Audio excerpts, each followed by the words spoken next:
At para naman sa ating balitang showbiz, spotted yan!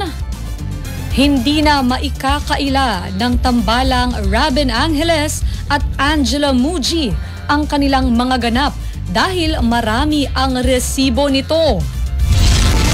Sa videos kasi ng dalawa online, kilig na kilig ang fans ng dalawa sa kanilang eksena.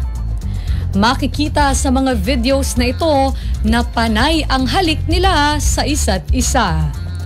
Kapansin-pansin kasi para sa publiko na wala pang ilang segundo matapos humalik si Robin ay iisa na naman rito si Angela.